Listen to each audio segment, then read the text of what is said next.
tubahaye ikaze kuri YouTube channel Shit Big. Tubashimiye kuba twongeye kubasanga kuri uyu murongo, tubashimira uburyo mudukurikira. Uyu munsi rero tugiye kugirana ikiganiro n'umuhanzi usanzwe ukora indirimbo. Gutangira atwibwira, atubwira icyo akora. Reka tumwakire yatwibwira mu ndirimbo, yatwibwira amazina byose. Style z'abahanzi barazizi mu buryo bari bwivugemo. Ijambo ni ryawe. Murakoze kunyakira muri iki kiganiro, mwakoze kuntumira. Kuba amazina nitwa Cheat Pig, niyo mazina munziho, abanyarwanda niyo mazina banziho kuko niyo nkoresha mu muziki.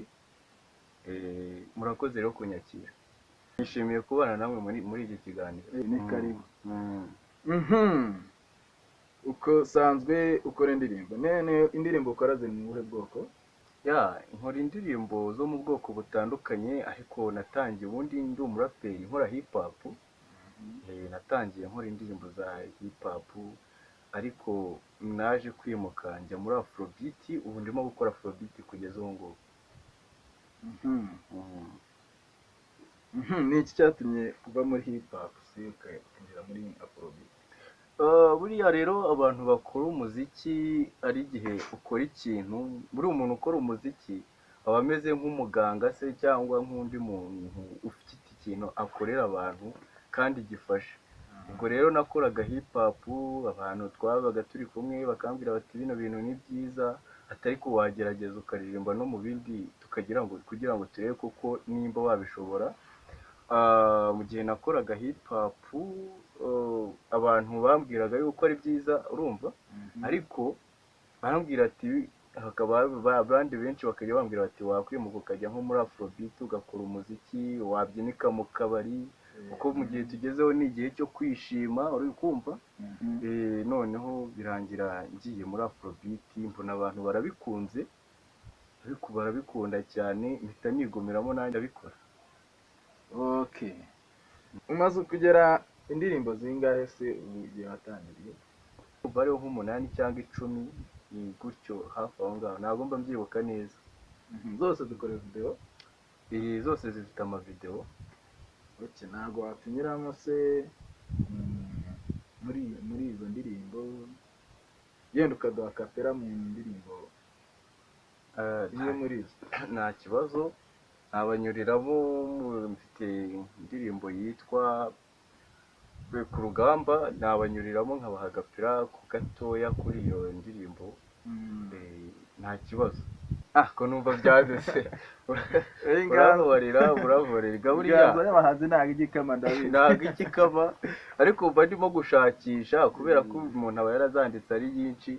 Umuntu aba akirimo gushakisha barebe iyo umuntu yabahereza ntaba batuburiye cyane. Hari ivuga ngo uzuza imyuka. Nkihaguruka nkagera imbere ry'abo basani, ijisho ryahindukiye rireba nk'iry'ikinani, mu gatuza nifunze iminyururu nk'abanazi, mikoro nzitura umujinya w'abatatuzi, burakari mburusha umwuzure w'uruzi, niturije nk'akanyoni gatuye ku ruzi. Inyandiko yawe ndumva irenze. Iyo ndirimbo impamvu yari imaze kunshanga, imaze igihe, nyuma yaho hajemo ibindi bikorwa, urumva rero kuyizanamo inyandiko, kuzizana biba ari ikibazo. Niyo wahereyeho? Oya, kuko buriya inyandiko kubera ko aba ari iz'umuntu, ntago umuntu yayibagirwa. Ariko bibaye byiza twakomeza ikiganiro. Rwose. Ntaribi. Ese haba hari indirimbo nshyashya se uri gukora? Indirimbo nshyashya zirahari ndi gukora, hari niyo ndi guteganya kuba nashyira hanze vuba aha ngaha, kuko ngewe buri kwezi nkabanya bankurikira igikorwa, bategurira igikorwa buri kwezi nkabahereza indirimbo. Iyo ndirimbo nshyashya izina ryayo ntago riraboneka neza, ariko iri hagati na hagati. Ndi guteganya kuba ubundi kubera ubutumwa burimo n'uburyo nayanditsemo, kuko none nayanditse nsa nkaho nagetinga ku muntu runaka, ari nk'uwenda ari nk'umukobwa nimagina nyine dukundana njyewe ndimo kumutaka. yaba ari iy'urukundo? Ni iy'urukundo. ubu ni iz'urukundo urazikora cyane, indirimbo zivuga ku buzima, ku rukundo, n'ibindi bitandukanye byose nisangamo. Ubwo rero warumbajije uti izina ryayo ndateganya kuyita Izuba cyangwa I love you. kubera iki uhitamo kwiyita Izuba se? ni ukubera iki icyo gitekerezo waragikuye? Ni ukubera ko uwo muntu ndimo kutagetingaho ubwe arasa nk'izuba, amurika nk'izuba. ibyo ni bya bikabyo by'abahanzi. aya ntabwo ari ibikabyo by'abahanzi. buriya reka nkubwire, hari igihe ubona umuntu ukabona ni mwiza pe, ukabona nta kintu wamugereranya nacyo, ariko buriya izuba ushobora gucanira hejuru yawe uri mu karere kamwe cyangwa mu gihugu kimwe, wakwimuka wajya no mu kindi gihugu ugasanga nawe rirahacaniye, nawe riramurika nk'izuba kuko amurikiye isi. bivuze ngo aho ari hose uba umubona? mba mubona rwose. iyo mbyumvishe mba numva ari sitori z'abahanzi. ariko ibi bintu biba ari byo, ntabwo ari ibikabyo henshi, ntabwo aba ari ibikabyo. niba si iryo zuba ubwo si waba ari wowe uribona wenyine? byashoboka, bibaye byiza byaba ari njyewe ndibona jyenyine, ariko nawe ubyuka mu gitondo kereka niba wazindutse cyane ndakeka waribonye. ati ni indirimbo bita ushobora kuzita Izuba cyangwa se ukayita I love you, ariko irihabwa amahirwe cyane ni I love you. Impamvu mba nabikoze gutyo, nahisemo gutyo, yewe mu gukora mbere y'uko indirimbo igiye kurangira banza guhereza abantu banjye nkababaza, nabona icyo bishimiyeho cyane akaba aricyo nkoresha. niko mbigenza. ubwo nabo baba babanje abafana kubikubwira? ni abafana cyangwa ni timu ngari? oya, ni abantu bankurikira mu gihugu, abantu bampa amakomenti nkayabona bakambwira ibintu nyine duhurizaho, nanjye akaba ariko nkorana nabo nyine. iyo ndirimbo se yaba abafana baba bari buyibone mu gihe kingana iki? ndateganya kuyishyira hanze muri iki cyumweru turi gutangira. wigeze kutubwira ko YouTube channel yawe cyangwa se n'amazina yawe yitwa Chitbig? nitwa Chitbig. Chitbig bisobanura iki? uriya rero iyo ni sitori ndende. iyo ni sitori ndende, yagakwiye kugira ikiganiro cyayo ubwayo cyihariye, ariko wenda nabanyuramo gakeya kugira ngo umenye Chitbig ese ni muntu ki, ryaje gute, ryaturutse he. Chitbig rero nabaga hari Kigali, urumva, noneho mbana n'abatipe tukabyuka tukajya ku gahigo gutigita, urumva. noneho umunsi umwe twari tuvuye ahantu gufata agacupa gufata agacupa cyangwa winywera za fanta. kuri ubu kugeza ubu ngubu nabaye, kubera ko nta kiyaga kiza muri iyi minsi, ndimo kunywa fanta, ariko muri icyo gihe nyine narasomaga birumvikana. turataha rero tugera ahantu mu Kajagari, wita mu Kajagari Kanombe, duhura n'umuntu aratubangamira. noneho umutipe twari turi kumwe aravuga ati biriya bintu uriya muhungu adukoreye ni umwanda. ndamubwira nti biriya ntabwo ari umwanda gusa, ni umwanda munini, ni umwanda mugari, kuko yaraduhemukiye. yaba ari iryo zina ryaturutse? izina ryaturutse aho ngaho, twarazikomeje turazamuka, tugeze hirya hanyuraga ku bantu bitewe n'uburyo twabaga twiyambariye, twavuye mu kazi, tutari twagera mu rugo ngo dukarabe, twabaga mu kazi, urumva, tukanyura ahantu tugafata agacupa, tukaza gutahira rimwe tujya muri geto dupfa umuzika nyine. abantu mwese mwarabanaga muri geto? twabanaga turi abatipe bane. noneho ku kazi kamwe twarakoranaga, twakoreraga ku kazi rimwe. nakoraga iki? ubwo ni ubuzima bwacu bwite, ntabwo ari ngombwa. ni ubuzima bwacu bwite. byaba bijyanye n'ibintu by'ubuhanzi se cyangwa muri icyo gihe nari ninjira mu muziki neza muri icyo gihe, kuko ndumva nari mfite indirimbo yitwaga hasi, mfite n'iyitwa karitsiye gusa. mbikora mbikunze, byari ibibazo byo kujya muri kubona amafaranga yo kujya muri studio, kubona uburyo bwa kujya gukora videwo ari ikibazo, nkaba mbipowe ubundi nkabanza nkashaka amafaranga. Niyo mpamvu nakoragamo gutyo kugira ngo mbashe kubona amafaranga ubundi nzinjire mu muziki neza. nuko bwa ruki tubwira ku izina. Nari nkibabwira ku izina, ubwo nibwo nyine twarakomeje turagenda duhura n'abo bantu, baratureba babona uburyo twambaye, harimo n'umutipe twari turi kumwe ari kwinywera agatabi ifege, ariko ifege ntabwo ari bya bindi leta yacu izira cyangwa na leta y'ahandi nako byangiza n'ubwonko nyine, ntabwo ari byo, byari amatabi aya ngaya asanzwe, amatabi asanzwe. Aho abantu umuntu baratureba baravuga bati iriya ni imyanda muyihorere, bitewe n'uburyo batubonaga bashaka kudusindira.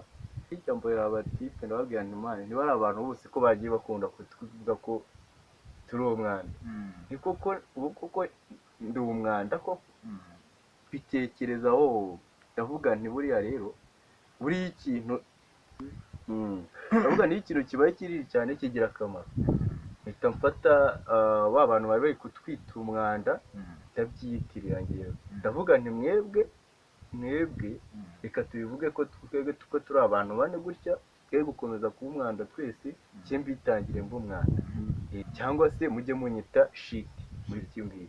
uri kumva? umwe umutipe twari turi kumwe muremure cyane aravuga ati ahubwo ntabwo tuzajya tukwita shiti kubera ko ushaka kurambura ntiyabona, reka tujye tukwita shiti bigi, umwanda munini. izina ryavuye ku batangiye kuyita gutyo, birakomeza kugeza na n'ubu ngubu. birangira na channel yawe sinayise shiti bigi, yise shiti bigi. ati mpita nyita shiti bigi. waba ufite indirimbo zimwe za rap? indirimbo mfite za hip hop nizo nyinshi, kuri zo mfite za afrobeat. Hip hop ndumva ari nko muri 6 gutyo. Afrobeat ufite zingahe kugeza ubu ngubu ziri kuri YouTube channel yanjye? ni 3. watunyuramo na kamwe ko abafana baba bashaka kumva? abafana kuziri gukorwa kuri afrobeat yako, ariko kuzo waba warasohoye zagiye hanze, iyo uriho yo nayo turaza kukubwira utunyuriyemo, yenda wagutunyuramo mu nyandiko cyangwa se mu ndirimbo, kugira ngo yenda utaza kugira itarasohoka. nta kibazo kubanyuriramo, nabanyuriramo, ariko bibaye byiza twakomeza ikiganiro. abafana baba bashaka kapera, nabanyuriramo. reka nze mbabwire chorus y'indirimbo, ariko ntabwo ndababwira kuzo baba barumvishije, ahubwo ndababwira ko ndi uguteganya gukora, ariko nanone atari yindi nababwiye, atari bigiye gusohora, atari hari aka chorus narebye ndagategura, urumva ubundi nari nagateguriye indirimbo ya hip hop, ariko birangira iyo ndirimbo ntayikoze, mpitamo kuza gukora iya afrobeat. noneho ako ngako nako nisanga nagashyizemo, nagakora kavuga gati ntidutekereza ku buzima bwahise, turiratana ibyo tumaze kugera, ntago tumenya ku isi y'ibiguguna, n'ubu buzima ukamungwa tubibona, niyo turira ntitugira utuvugira, turinume tugapfira mu mitima. ako ngako indirimbo ijyanye n'ubuzima, indirimbo ivuga ku buzima bw'umuntu runaka ari kugaruka, ariko se nanone hakaba hazamo no ku buryo umuntu yakumva ko atagakwiye kwishyira hejuru, kubera yuko ubuzima nyine ni ubuzima bugera bukazima. kugira aho ukazima. YouTube umwuga wawe w'ubuhanzi wawe warawutangiye kuwucuruza ryari kugira ngo ufungure YouTube channel hashize igihe kingana cy'ibitangiye? YouTube channel yanjye maze umwaka, ndumva nayifunguye nayikoze muri 2023, maze umwaka maze kujyaho ibikorwa biriho indirimbo gusa zaba ari nababwiye ni hagati, ndumva simbyuka neza ni mu 10, ariko n'ibindi biganiro bigera nko muri 30. tura n'ibindi biganiro n'ibindi biganiro. Okay, Shit Big, karame. umuntu aribaza ngo nk'ubu utuye he, wavukiye he? Icyo kibazo ahantu ntuye rero njye ntabwo ntuye, ndacyatujwe. Ndacyatujwe ntabwo ntuye. Aho kuvukira navukiye mu karere ka Ngororero, ariko kugeza ubu ngubu bitewe n'ubuzima umuntu yaba yaratarabutse.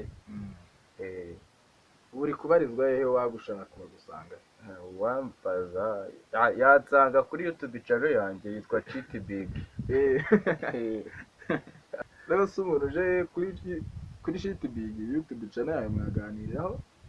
Cyane twaganira, kuko buriya ngiye navuga ko ariho ubuzima bwanjye bwubakiye.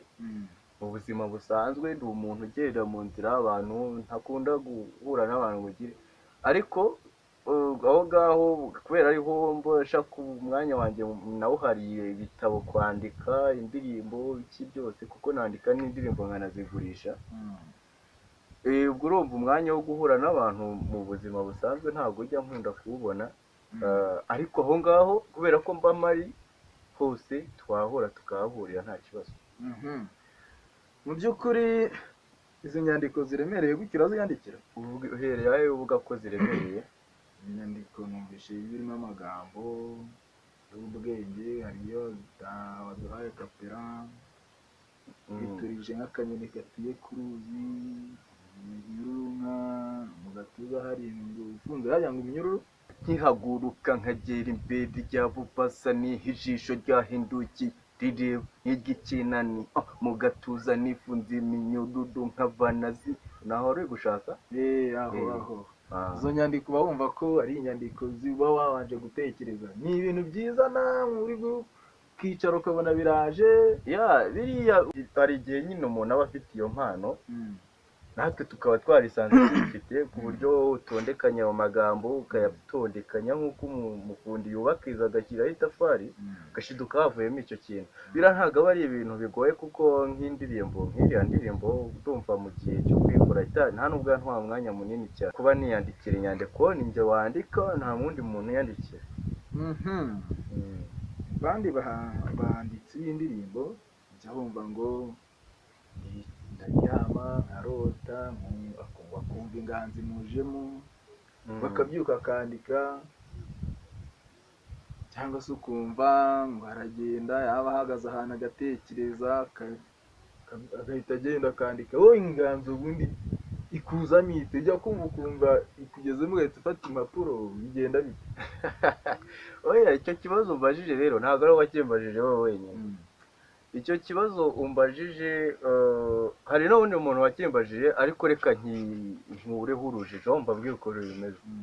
Ibiganiro tugirana n'abantu, nk'ubu wowe nagukoraho indirimbo, ubu kano kanya nkakureba nkagukoraho indirimbo, twicaye cyane nagukoraho indirimbo. Noneho ubwo ni ukuvuga ngo rero weho inyandiko ntabwo biriya ibintu biba bigoye. Nshobora guhura n'umuntu uyu munsi, nagera mu rugo nkamwandikaho indirimbo. Wenda umuntu twawe ntabwo twavuga we tuganira ibintu byinshi, nshobora guhura tugasuhuzanya, twamara gusuhuzanya agakomeza nanjye nkakomeza, ariko umwanya twamaranye mutoya nkaba nakoramo indirimbo bitewe n'ibintu bike twaganiriye, nkabasha kuba natekereza mu byo we atekereza bitewe n'ikintu kimwe yambwiye. Ubwo bivuze ngo inganzo biterwa n'ibintu wahuye nabyo, wagiye uhura nabyo mu buzima bwa buri munsi. Yego, ibintu ubuzima tubamo nibwo turirimba, nta binyoma birimo. Ntabwo tuba hano ngo tujye kuririmba ahantu tutazi. Ntabwo naririmba ibintu bibera mu kirere kuko simbizi, ndirimba ibibera ku isi kandi nkaririmba abantu ndetse n'ibintu kubera ko ari byo mbamo.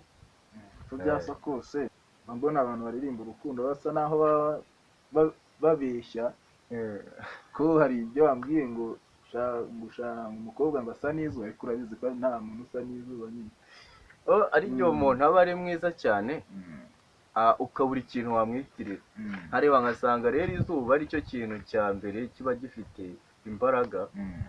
Izuba rishobora kumurikira isi yose, uri kumva, nawe umubona muri ubwo buryo. Ntaho igitekerezo cyavuye kuko nyine nararebye ndavuga nti ese uyu muntu yaba asa nk'izuba koko? Genda bitekerezaho, mu by'ukuri bitekerezaho, ndagenda mukuraho iki gihangano nk'icyo ngicyo. uwo umuntu wandikiye indirimbo ni umuntu mukundana? Twebwe nyine turi abahanzi. Iyo uri umuhanzi uhangira bose. Indirimbo nakoze ni indirimbo uzumva nawe ubwawe ukumva yuko wayitura umuntu wawe bikaba nta kibazo byagira. Ariko kugeza iyi saha nta mukunzi ufite? Ndamufite abakunzi, ngewe mba mbafite benshi cyane. oya atari uwo kuri YouTube? Oya, ngewe abakunzi mba mfite ni benshi, ahubwo mbabwira gutya. Ngewe mbagira mu gutekereza. Ngewe umukunzi mba mfite umukunzi ntekereza ntese uyu mukobwa usa gutya, uyu munsi twajyanye ahantu n'aha, twasuhukanye, dufite umuntu uri kuduseriva, turatahanye tugeze mu rugo. Usibye no kuba mfite n'umukunzi, n'urugo ndarufite, ariko ndufite mu bitekerezo. Ibitekerezo. Ngira ngo nk'iyo ndirimbo ushaka kwita izuba, yenda ni indirimbo ushaka gutura umukunzi wawe se, umukobwa mukundana? Umukobwa dukundana, umukobwa nyine nakubwiye ko ndamufite mu bitekerezo, niwe nshaka kuyitura iyo ndirimbo. Ntarebe ndumva waratoye ku madarajya. Atoye ku madarajya kare. Atoye ku madarajya. Njyewe natoye ku gipfunsi, ntabwo natoye ku madarajya. Ese ubundi wari uzi neza ko iyi nganzo wayiyumvagamo mbere y'uko utangira gukora indirimbo ya mbere, cyangwa se ni ibintu byaraje pari hazari ukabijyamo nyuma, cyangwa se ni impano wumvagamo ukiri n'umwana? Navuga ko ari impano niyumvagamo nkiri umwana, nubwo gutangira byabanje kugorana bikagenda bingora, ariko ni impano niyumvagamo kuko ndumva ndi mutoya naranabaye no muri korali, nari ndi no mu makorali y'abana. Sibyo ko nyine nkimara kuzakwigira hejuru ho gatoya nahise nigumura ku Mana, ariko urumva impano yo nari nyifite nkiri muto, kuko bambwira yuko nari n'indirimbo najyaga nandika kandi nkiri umwana wiga mu wa 3 primaire, nkandika indirimbo nkazijyana nkaziha abana tukaziga, twarangiza tukazibyina mu rusengero, abantu bakishima n'Imana ikishima, ukaririmba muri korali. Ngo wigumuye ku Mana? Ntabwo navuga ko ari ukwigumura ku Mana, ahubwo naje kumenya yuko aho nari ndi atariho ngomba kuba ndi. Uri kuririmbira Imana wisanga ntabwo ari ahantu hakubereye? Oya, ntabwo navuga ko ari ahantu hatambereye, kuko nta hantu hatabera umuntu. Ahubwo hari igihe umuntu urabona igitabo, iyo ufite igitabo karambura paje kava kuri 30 ukajya kuri 31, hari ibintu bihinduka. Hari indirimbo wibuka wajyaga uririmba mwaririmbaga muri korali? Ni nyinshi cyane ndazibuka, ariko ako nayiririmba.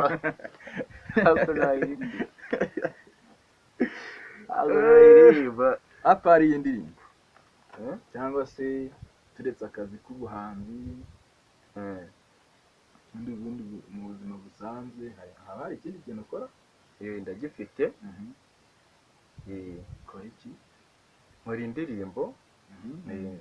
Nyuma y'ubuhanzi nyine, nyuma y'ibijyanye n'indirimbo? Njyewe mu buzima busanzwe nkora indirimbo, noneho na nyuma y'ubuhanzi nabwo nyine ndi umuhanzi. Ukora indirimbo? nose ubwo ntabwo umuntu wese yakora indirimbo igihe cyose. oya kandi kazigira ntabwo kurya no kuryama no koga ubundi nava muri utwo tuzi nkajya gukora indirimbo. bivuze ngo igihe kinini ukimara uri gukora indirimbo? ntabwo ari igihe kinini, ahubwo ubuzima bwanjye bwose nabuhariye umuziki. umuziki nibwo buzima bwanjye, ari cyo cyerekezo cyanjye kiri imbere. tujya twumva abahanzi wenda bavutse bafite impano y'umupira, abakina basiketi, nyuma bakazaza kwisanga ibyo gukina umupira batabirimo,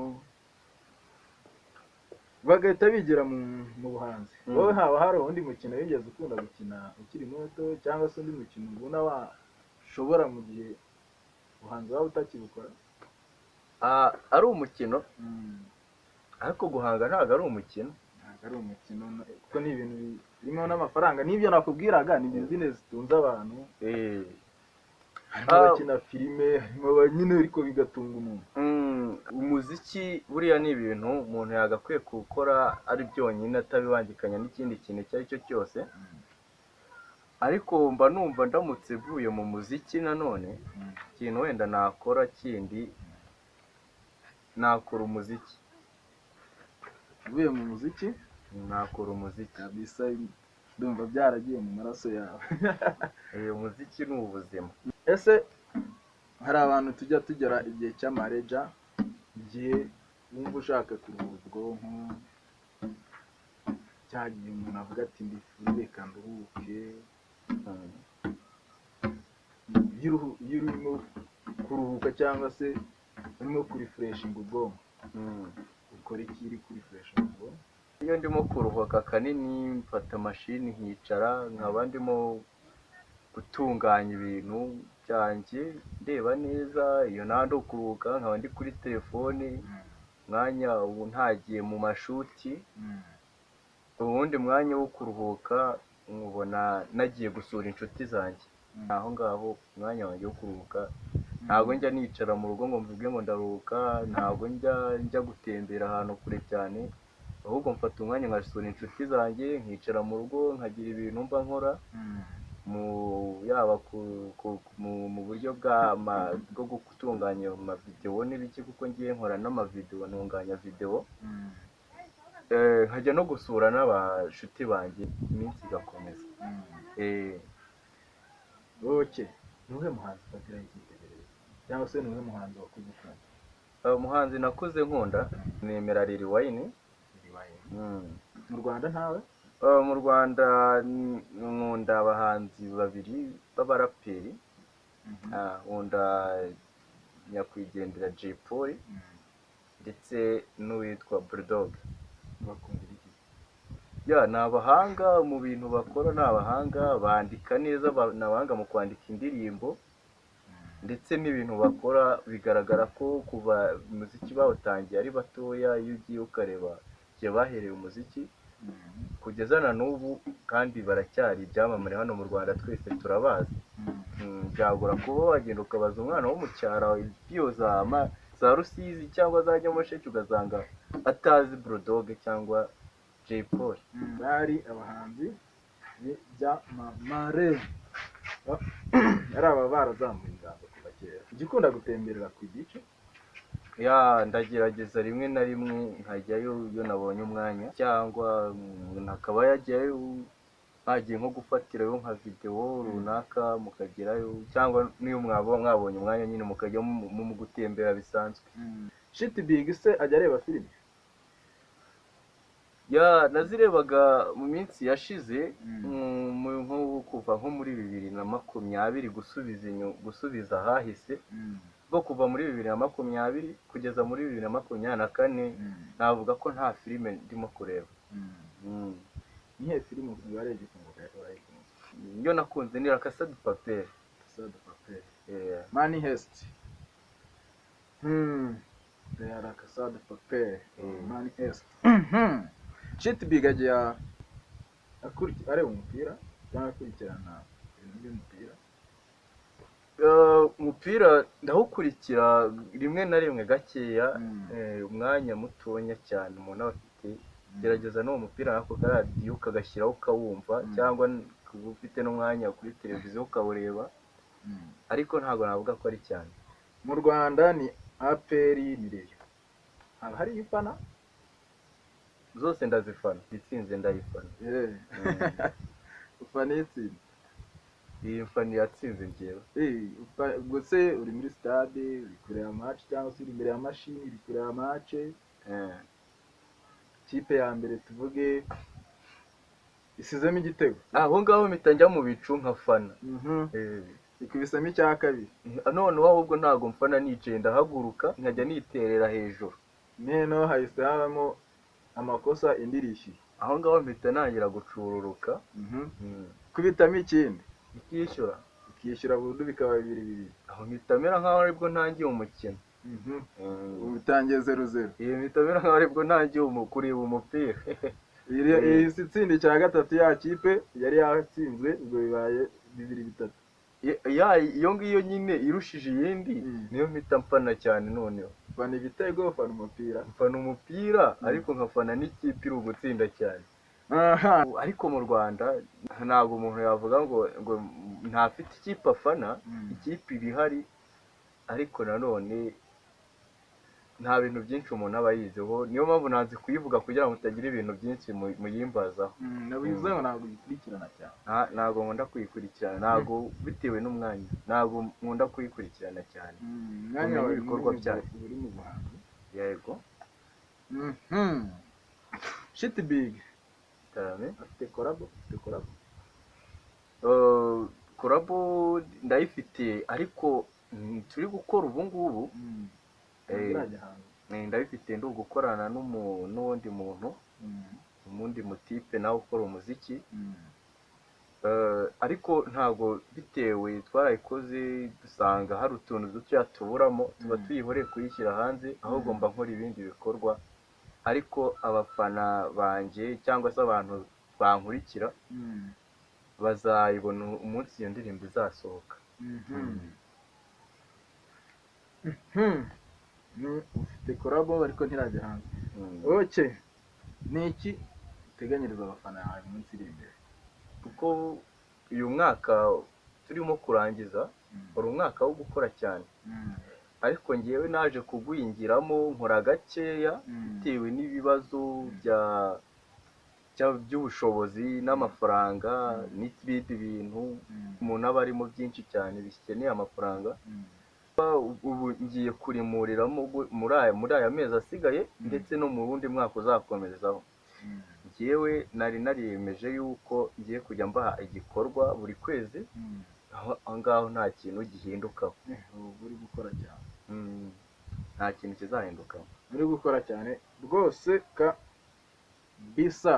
abafana ba Shiti Big bitege ibikorwa byinshi cyane. Shiti Big ni ikihe kiribwa kitabura ku ifunguro ryawe? buriya ngewe ibiryo byose naba ndi ukurya, ariko bikaza guherekezwa n'ibintu bidatetse, bidahiye, bitanyuze mu mavuta cyangwa ku muriro. Shiti Big nubwo bavuze ko ufite umukunzi mu bitekerezo, ese ubona nk'umukunzi wowe nk'umukobwa washaka, Imana ikubwiye ngo wamurema?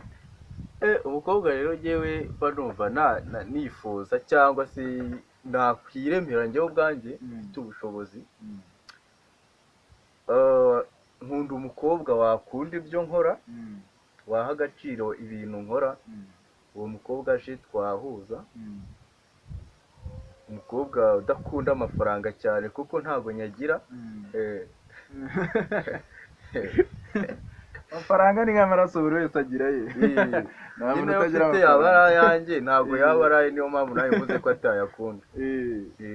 impamvu mvuze ko ntayo ngira, ayo mfite ntabwo yaba ari ayo kumuha. umukobwa waba ari mwiza, umukobwa muremure, ushinguye, muremure, utabyibushye cyane, ariko nawe utananutse, uwo nguwo mubonye nta kintu cyatuma tutakundana. shiti big karame. igikurikira politike. Kubera ko nibyo ndimo ubwabyo ari politike mba nziho bike, ariko ubuhanzi ntabwo ari politike. n'ibi turimo ubwabyo ni politike. ahubwo ni uko ibintu byose biba ari anda ya politike, ariko hari ababa bagirimo bya nyabyo. hari ibintu biri gutrendinga yenda muri iyi minsi, yenda Israel yateye Hamasi, ukajya kumva ngo yenda ngo ahantu igihugu n'iki harimo amatora, ukajya kumva ngo uyu muyobozi yarashwe, tujya tubyumva nk'uherutse kuraswa muri Iran. ari byo bigeze ubyumva? Amakuru ndayakurikira cyane, nkunda kuyasoma ku mbuga nkoranyambaga akenshi. Amakuru ndayakurikira cyane cyane wa mugani ya politike. iyo ngeze ahantu nkumva bari kuvuga ibintu byerekeranye n'ibyo bibera ku isi byose, kubera ko tuba dukeneye kumenya isi turimo ngo ihagarariye kuki, dukeneye kumenya isi ngo ihagarariye kuki. niyo mpamvu amakuru nyakurikirana cyane. Joe Biden wari warashyizemo kandidatire ye yayikuyemo kubera ikibazo cy'uburwayi cyangwa se n'izabukuru, ariko aza gutangaza ko mboni ze nk'umukambwe cyangwa se nk'umusaza ufite inararibonye umaze igihe kinini muri politike, avuga ati mboni zanjye nk'uko bagira inama yenda ati abwira abo mu ishyaka rye mwatanga uwari visi perezida we Kamala Harris, umugore akaba ari we wiyamamazanya na Trump. Amerika mu miterere yayo cyangwa se mu mateka yayo yayobowe n'umwirabura umwe, Barack Obama. Yego, amateka yayo yigeze iyoborwa n'umugore. ese twaba tugiye kubona ku nshuro ya mbere Amerika igiye kuyoborwa n'umugore Kamala Harris kandi w'umwirabura? urabona bishoboka ko yatsinda amatora azaba muri izi mpera z'umwaka? urakoze cyane, umbajije ikibazo cyiza cyane. wa mugani bigaragara yuko weho wagira ngo bibera muri politike. reka ngusubize, ukurikira amakuru y'ahantu hose. yewe rero mu mboni zanjye nk'umuturage utuye mu Rwanda, ntabwo muri Amerika sindanagerayo, ariko nkurikirana ibyaho cyane. ntiharimo igihe uteganya kuza wahagera? ntabwo mpakunda, ngiye nkunda mu Rwanda. wenda najyaho kuri gahunda bitewe uburyo bw'akazi, ariko ntabwo najyayo mvuga ngo ngiye kubaho ngiye nkunda mu Rwanda. ku kibazo warumbajijeho rero cyo kuba Amerika igiye kujya kwinjira mu matora y'umukuru w'igihugu, genda abona amahirwe nk'uko wari ubimbajije, kuko Donald Trump ugiye guhangana n'uriya mudamu. turabizi imiyoborere, yarayoboye igihugu kiyobora manda imwe, yongeye kwiyamamaza aratsindwa. ariko kuba yongeye kwiyamamaza ntabwo bivuze yuko twamuha amahirwe yo ko azaba perezida wa Amerika. njyewe amahirwe ndayaha uriya mugore, kubera yuko uriya mugore hari abantu benshi arimo guha amahirwe muri kiriya gihugu, kandi amahirwe ari ugutanga, ni amahirwe akenewe mu bantu, mu banyamerika ndetse n'abanyamerikakazi. njyewe ndamuha amahirwe cyane nka 60%, na Trump nkamuha 40%. It is your opinion, cyangwa se ni igitekerezo cyawe.